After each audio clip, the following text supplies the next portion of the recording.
Assalamualaikum warahmatullahi ta'ala wabarakatuh. Masih semangat kalau? Alhamdulillahil ahad wassalatu wassalamu ala man fis sama ismuhu Ahmad wa fil ardi ismuhu Muhammad wa ala alihi wa sahbihi wa sallim, amma ba'd. Yang pertama-tama yang ulun muliakan, yang ulun cintai, yang ulun hormati para habaib, para alim ulama, wabil khusus Al-Habib Sofi bin Syekh Al-Kaf wal Habib Arba'in bin Jalil Asdaq dan wal Habib Idris bin Ahmad Bahashim wa Guru Muhammad dan Guru Muhammad Nafis dan para alim ulama yang lainnya yang kadakawa ulun sambat berataan tanpa menghormati rasa hormat ulun kepada tanpa mengurangi rasa hormat ulun kepada pembuhan pian berataan. Semoga Allah Subhanahu wa ta'ala memanjangkan umur beliau berataan dan menyehatkan beliau berataan, diangkat penyakitnya, dan semoga Allah Subhanahu wa ta'ala mengumpulkan kita di sini. Allah Subhanahu wa ta'ala mengumpulkan kita di surga kelak, amin amin ya rabbal alamin. Kita sering mendengar hadisnya Rasulullah Shallallahu Alaihi Wasallam yang mana Allah Subhanahu Wa Taala memiliki para malaikat, yang mana para malaikat ini tugasnya mencari orang yang suka berzikir kepada Allah Subhanahu Wa Taala, suka bersolawat kepada Nabi Muhammad Shallallahu Alaihi Wasallam. Apabila malaikat tadi mendapati suatu kaum tersebut, maka malaikat tadi mengiau kawan-kawannya tadi, wahai para malaikat, kesini, di sini ada suatu kaum yang suka berzikir kepada Allah, suka bersolawat kepada Nabi Muhammad Shallallahu Alaihi Wasallam. Maka datanglah satu persatu malaikat tadi sampai memenuhi langit dunia. Artinya banyak benar malaikat pada waktu itu hari biasa aja. Kalau harinya hujan bang, itu ada tambahan dari Allah Subhanahu wa Ta'ala. Setiap tetes yang jatuh ke permukaan bumi, Allah ciptakan satu tetesnya itu satu orang malaikat. Apa tugas mereka berataan? Memintakan doa kepada Allah Subhanahu wa Ta'ala, yaitu mengaminkan doa orang yang berdoa di tempat tersebut dan memintakan ampun kepada orang tersebut. Mudah-mudahan kita termasuk daripada golongan tersebut, amin amin ya rabbal alamin. Oleh karena itu, kalau kita berdoa sekarang itu diaminkan, dikabulkan oleh Allah Subhanahu wa Ta'ala. Kenapa? Karena yang mengaminkan ini adalah makhluk Allah Subhanahu wa Ta'ala yang tidak pernah bermaksiat kepada Allah Subhanahu wa Ta'ala, selalu taat akan perintah Allah Subhanahu wa Ta'ala. Oleh karena itu, kalau kita berdoa itu dikabulkan oleh Allah Subhanahu wa Ta'ala. Apakah lagi dibarengi dengan amal baik itu? Kata ulama apa? Kata ulama apa? Arjalil gobul, lebih diharapkan atau dicepatkan oleh Allah Subhanahu wa Ta'ala. Kita sering mendengar ayat tasmiyah. Allah Subhanahu wa Ta'ala berfirman, idh qalat imra'atu Imran rabbi inni nadartu laka ma fi batni muharraran fataqabbal minni innaka antas samiul alim. Allah Subhanahu wa Ta'ala berfirman manakala istrinya Nabi Imran alaihi salam berdoa kepada Allah Subhanahu wa Ta'ala, rabbi inni nadartu laka, ya Allah, sesungguhnya ulun bernadar lawan pian, maafi batni muharrara, jikalau anak ulun kena lahir, anak ulun akan ulun jadikan khadam di Baitul Maqdis, fataqabbal minni, maka kabulkanlah doa ulun, fataqabbal minni innaka antas samiul alim. Maka innaka antas samiul alim, engkau adalah maha mendengar lagi maha mengetahui. Lalu Allah Subhanahu wa Ta'ala mengabulkan akan doanya istrinya Nabi Imran alaihi salam, yaitu apa? Yaitu berkat beliau berdoa dibarengi dengan amal baik. Apa amal baik tersebut? Yaitu nadar. Nadar ini adalah amal baik yang wajib. Nah, oleh karena itu Allah Subhanahu wa Ta'ala mengabulkan akan doanya istrinya Nabi Imran alaihi salam. Dan juga diceritakan daripada Al-Imam Muhammad, yaitu abahnya Imam Ghazali, apabila beliau hadir di majelis, yang mana di majelis tersebut disampaikan atau dijelaskan ilmu fikih, maka Al-Imam Muhammad berdoa kepada Allah Subhanahu wa taala, ya Allah, dengan berkat ulun hadir di majelis ilmu fikih ini, maka jadikanlah anak ulun kelak pandai di dalam menyampaikan ilmu fikih. Dan ketika beliau hadir di majelis ilmu al-wa'dhi wal irsyad, yaitu nasihat-nasihat agama, maka beliau berdoa kepada Allah Subhanahu wa taala, ya Allah, dengan berkat ulun hadir di majelis ilmu al-wa'dhi wal irsyad, yaitu nasihat-nasihat agama, maka jadikanlah anak ulun kelak pandai di dalam menyampaikan nasihat-nasihat agama. Oleh karena itu Allah Subhanahu wa taala mengabulkan akan doanya abahnya Al-Imam Ghazali. Nah, lalu lahirlah anak beliau berdua, yaitu Al-Imam Ghazali dan Al-Imam Ahmad. Al-Imam Ghazali seperti yang kita ketahui, beliau adalah orang yang sangat faqih dan orang yang sangat alim. Dan di antara karangan beliau apa? Al-Ihya Ulumuddin. Nah, dan di sanak beliau Al-Imam Ahmad. Berkat apa mereka berdua ini menjadi orang yang sangat luar biasa? Berkat abah beliau hadir di majelis ilmu, berdoa dan dibarengi dengan amal baik. Oleh karena itu Allah Subhanahu wa taala mengabulkan akan doanya abahnya Al-Imam Ghazali. Ulun hendak bertakun lawan bebuhan bian berataan. Kita hadir di tempat ini, amal baik ada. Amal baik ya Allah, kita mendengarkan ayat suci Al-Quran barusan, amal baik ada. Amal baik kita bersolawat, mengadakan maulid dan haul, amal baik ada. Amal baik. Oleh karena itu yang bisa hajat dunia maupun akhirat berdoa dengan Allah Subhanahu wa taala supaya dikabulkan oleh Allah Subhanahu wa taala. Amin amin ya rabbal alamin. Semoga yang berdoa hajatnya dikabulkan oleh Allah Subhanahu wa taala. Isra wal Mi'rajnya Nabi Muhammad sallallahu alaihi wa alihi wa sahbihi wasallam, yang pada umumnya yang kita ketahui itu Nabi di Isra wal Mi'rajkan dari Isra dari Masjidil Haram ke Masjidil Aqsa, naik ke langit bertemu dengan para nabi dan bertemu dengan Allah Subhanahu wa taala di Hawa untuk menerima salat 5 waktu, perintah salat 5 waktu. Itu yang pada umumnya yang kita ketahui. Ini ada sedikit cerita yang berkaitan dengan Isra wal Mi'raj Nabi Muhammad sallallahu alaihi wasallam yang jarang kita ketahui. Pada tahun di Isra wal Mi'rajnya Nabi Muhammad sallallahu alaihi wasallam itu dinamakan Amul Huzun, yaitu tahun kesedihan Nabi Muhammad sallallahu alaihi wasallam. Kenapa? Karena 2 orang yang sangat dicintai Nabi Muhammad meninggal pada tahun bersamaan, yaitu siapa? Istri beliau Sayyidatuna Khadijah Al-Kubra dan paman Nabi Abu Thalib. Nah, Sayyidatuna Khadijah Al-Kubra, istri beliau adalah orang yang sangat mencintai Nabi Muhammad dan Nabi Muhammad mencintai beliau.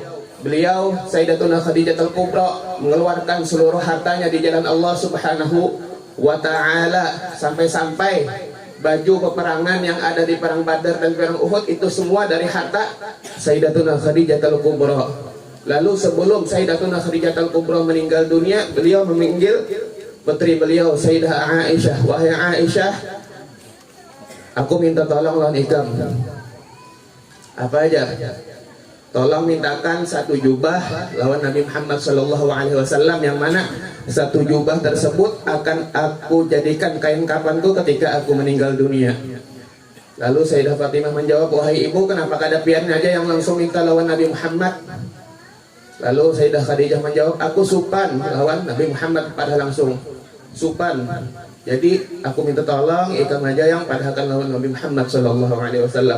Lalu disampaikanlah permintaan Sayyidah Khadijah. Lalu Nabi Muhammad menjawab, wahai Khadijah, engkau telah mengeluarkan seluruh hartamu di jalan Allah Subhanahu wa taala. Kenapa engkau hanya meminta 1 jubah aja?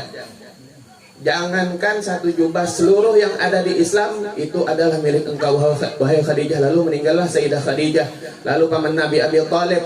Paman Nabi Abi Thalib adalah orang yang selalu membela beliau, orang yang selalu menjaga beliau, orang yang selalu berada di barisan paling depan ketika Nabi Muhammad sallallahu alaihi wasallam diganggu oleh orang-orang kafir dan dicaci-caci oleh orang kafir. Lalu meninggallah Abu Thalib paman Nabi pada tahun yang bersamaan dengan istrinya baginda Nabi Muhammad sallallahu alaihi wasallam. Tentulah Nabi Muhammad sangatlah sedih ketika itu. Nah, karena Nabi Muhammad Shallallahu Alaihi Wasallam sedih, Allah Subhanahu Wa Taala hendak menyenangkan hati baginda Nabi Muhammad, yaitu dengan apa? Dengan di Isra wal Mi'raj. Karena Nabi Muhammad Shallallahu Alaihi Wasallam, sebagaimana Allah Subhanahu Wa Taala berfirman, Subhanalladzi asra bi'abdihi lailan minal masjidil harami ilal masjidil aqsa. Subhanallah, insyaallah ulun di sini akan menyampaikan sedikit tafsir daripada makna awal surah Isra supaya kita paham dan mengetahui, apalagi kita di bulan Rajab ini sering mendengar surah Isra. Akan tetapi banyak orang yang tidak mengetahui makna daripada tafsir tersebut. Subhana yang pertama bimakna tanzih kata ulama. Yang kedua bimakna al-bara'ah. Yang ketiga bimakna at-ta'ajjub. Yang pertama tanzihullah min kulli naqsin, pensucian Allah dari segala sifat kekurangan. Yang kedua al-bara'atu lillah min kulli su', terlepasnya Allah Subhanahu wa taala dari segala keburukan. Yang ketiga bimakna ta'ajjub, yaitu sesuatu yang luar biasa. Kenapa Allah Subhanahu wa taala memakai kalimat subhana di ayat Al-Isra? Untuk menghilangkan keraguan di dalam hati kita dan meyakinkan di dalam hati kita bahwasanya kejadian Isra wal Mi'raj ini adalah kejadian yang nyata adanya, memang terjadi. Kenapa? Karena kejadian Isra wal Mi'raj ini dimaknai dengan makna ta'ajjub, artinya sesuatu yang luar biasa. Kenapa? Karena kejadian Isra wal Mi'raj ini adalah kejadian yang luar biasa tapi tidak masuk akal. Bagaimana mungkin perjalanan yang harus ditempuh berbulan-bulan, akan tetapi ditempuh Nabi Muhammad Shallallahu Alaihi Wasallam hanya sedikit daripada waktu malam. Oleh karena itu Allah Subhanahu Wa Taala memakai kalimat subhana untuk meyakinkan di dalam hati kita bahwasanya kejadian Isra wal Mi'raj ini adalah kejadian yang nyata. Subhanalladzi asra bi'abdihi lailan. Bi'abdihi yang kedua kita perhatikan kalimat bi'abdihi. Al-Imam Fakhruddin Ar-Razi menafsirkan di dalam kitabnya qauluhu bi'abdihi bil jasadi war ruh. Qauluhu bi'abdihi bil jasadi war ruh. Jadi Nabi Muhammad Shallallahu Alaihi Wasallam ketika waktu Isra wal Mi'raj itu dengan jasad dan ruhnya, ya Allah, dalam keadaan terjaga bertemu dengan Allah Subhanahu Wa Taala. Jikalau Nabi Muhammad Shallallahu Alaihi Wasallam ketika waktu Isra wal Mi'raj dengan ruhnya saja, maka Allah Subhanahu Wa Taala akan memakai kalimat biruhihi. Jikalau Nabi Muhammad Shallallahu Alaihi Wasallam ketika waktu Isra wal Mi'raj dengan jasadnya saja, maka Allah Subhanahu Wa Taala akan memakai kalimat bimayyitihi. Akan tetapi Allah Subhanahu Wa Taala memakai kalimat bi'abdihi, artinya apa kata ulama? Bil jasadi war ruh, dengan jasad dan ruh. Intinya Nabi Muhammad Shallallahu Alaihi Wasallam ketika waktu Isra wal Mi'raj dengan jasad dan ruhnya Nabi Muhammad Shallallahu Alaihi Wasallam. Itu yang kedua. Yang ketiga lailan. Lailan di sini ditandai dengan tanwin nakirah. Tanwin nakirah kalau kita belajar di pondok pesantren atau di madrasah itu ada pasti diajarkan ilmu nahwu. Di dalam ilmu nahwu itu ada isim ma'rifah dan isim nakirah. Nah, lailan di sini ditandai dengan tanwin nakirah atau isim nakirah. Nah, kenapa? Para ulama mengatakan bima'na taqlil fi muddatil Isra, penyedikitan di dalam waktu perjalanan malam.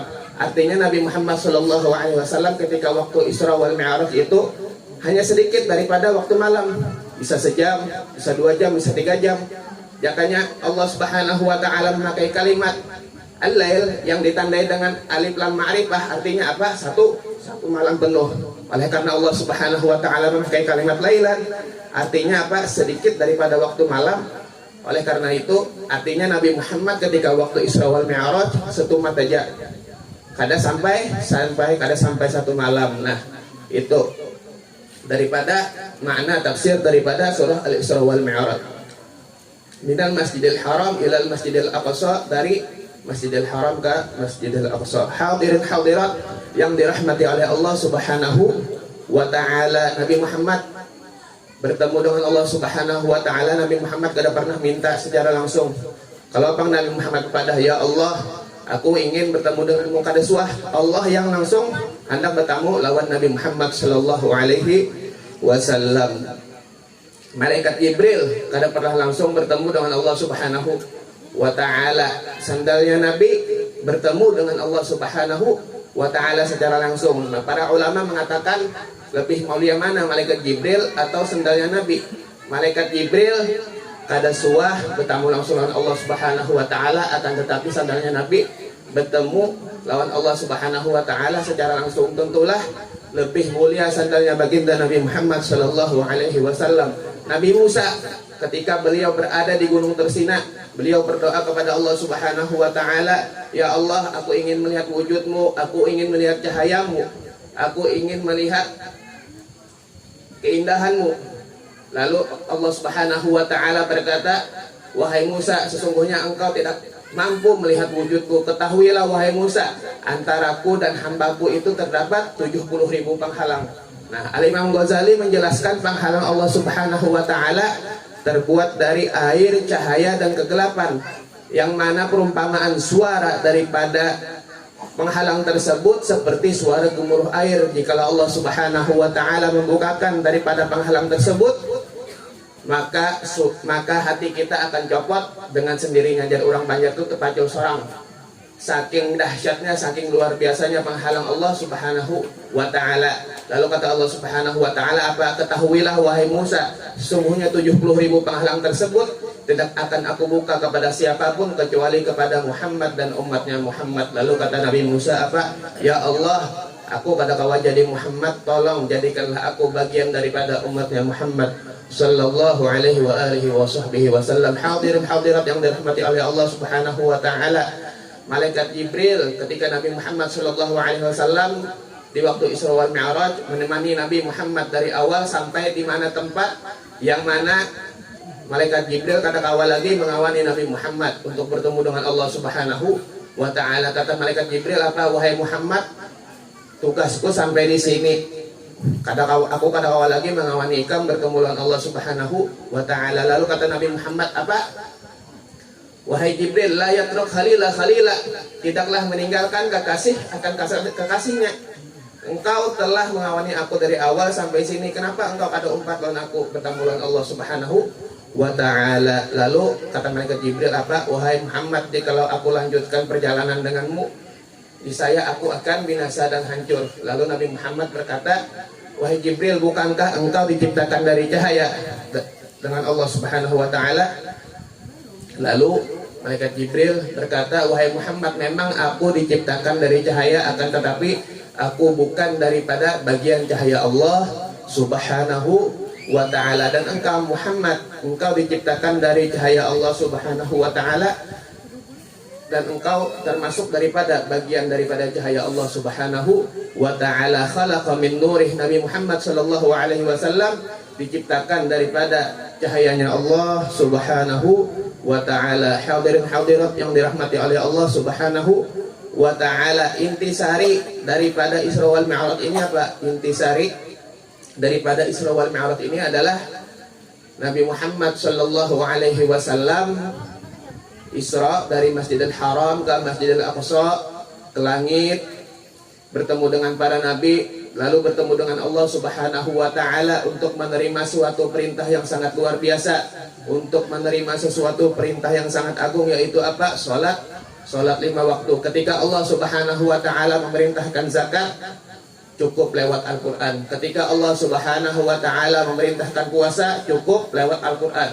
Ketika Allah Subhanahu wa ta'ala memerintahkan haji, cukup lewat Al-Quran. Ketika Allah Subhanahu wa ta'ala memerintahkan jihad, cukup lewat Al-Quran. Ketika Allah Subhanahu wa ta'ala memerintahkan segala perintahnya, cukup lewat Al-Quran. Akan tetapi tidak, ketika Allah memerintahkan sholat, tidak cukup lewat Al-Quran. Nabi Muhammad langsung di kiau bertemu dengan Allah Subhanahu wa ta'ala. Kenapa? Karena sholat ini adalah ra'sul ibadah, kepalanya ibadah, pemimpinnya ibadah. Baik dan buruknya amal kita tergantung sholat atau sembahyang kita. Apabila sembahyang kita bagus, kada bolong-bolong, baik berataan amal kita. Tapi apabila sembahyang kita bolong-bolong, bahkan meninggalkan sengaja, maka hancurlah seluruh amal kita. Oleh karena itu, jaga bujur sembahyang kita, jangan sampai ketinggalan. Ini ketinggalan aja Allah. Ini ada yang lebih musibah ibaratnya daripada perkara dunia, yaitu apa? Terlambat sholat berjamaah, seperti mana diceritakan daripada Al-Imam Umar bin Abdurrahman Al-Attas. Ketika itu beliau ditimpa musibah, anak beliau meninggal dunia. Lalu orang-orang bertakziah kepada beliau. Lalu beliau berkata kepada orang yang bertakziah tadi, sungguh bagi kalian musibah agama adalah sesuatu yang enteng, sesuatu yang ringan. Bagiku, kata Al-Imam Umar bin Abdurrahman, terlambat sholat berjamaah itu lebih musibah daripada meninggalnya anakku. Kenapa, kata beliau? Karena ketika aku sholat berjamaah itu terlambat, itu adalah musibah akhirat. Akan tetapi ketika anakku meninggal dunia itu adalah musibah dunia. Nah, ini terlambat aja lah. Bagaimana orang yang meninggalkan sholat dengan sengaja. Oleh karena itu jaga bujur-bujur sholat kita, apalagi di bulan Rajab ini. Allah Subhanahu wa Ta'ala memerintahkan sholat di bulan Rajab ini. Nah, dan juga di bulan Rajab ini Allah Subhanahu wa Ta'ala mengadakan keampunan yang sangat besar, khusus di bulan Rajab. Pengampunan Allah Subhanahu wa Ta'ala luas, akan tetapi di bulan Rajab ini lebih besar daripada pengampunan di bulan-bulan lain. Oleh karena itu kita dianjurkan beristighfar di bulan Rajab ini. Nah, Al-Imam Muhammad bin Munabbih berkata, man istaghfarallaha fi Rajab bil ghadati wal 'ashi yarfa'u yadayhi wa yaqul. Al-Imam Wahab bin Munabbih beliau berkata, barang siapa yang beristighfar di bulan Rajab di pagi hari dan di sore hari sambil mengangkat kedua tangannya dan berkata, Rabbighfirli warhamni wa tub alayya, ya Allah ampunilah dosaku dan kasihanilah aku dan terimalah taubatku. Berapa kali? 70 kali pagi, 70 kali sore, 70 kali. Apa fadilahnya? Lam tamassan nar lahu jilda, niscaya seluruh badannya itu tidak disentuh oleh api neraka ini, hanya ada di bulan Rajab. Rabbighfirli warhamni wa tub alayya di pagi hari 70, Rabbighfirli warhamni wa tub alayya di sore hari 70 kali. Fadilahnya hingga kada disentuh api neraka, artinya apa? Dimasukkan oleh Allah Subhanahu wa Ta'ala di dalam surga. Nah, ini terakhir ada sebuah cerita. Mudah-mudahan dengan kita mendengar cerita ini kita rajin beristighfar, khususnya di bulan Rajab dan di bulan-bulan yang lainnya. Al-Imam Hasan Al-Basri suatu hari beliau pernah kedatangan tamu yang mana tamu ini meminta solusi. 4 orang di dalam riwayat itu. Yang pertama datang, wahai imam, wahai syekh, di kampung ulun ini lagi ditimpa kekeringan, lagi paceklik.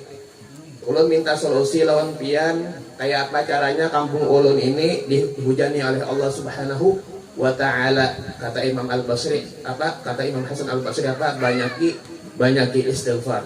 Orang yang pertama. Orang yang kedua datang, wahai Imam Hasan Al-Basri, ulun lagi ditimpa kesusahan. Saya kayak apa caranya supaya ulun pada jokian? Artinya apa? Orang kedua ini minta sugih. Lalu Imam Hasan Al-Basri menjawab, banyaki istighfar.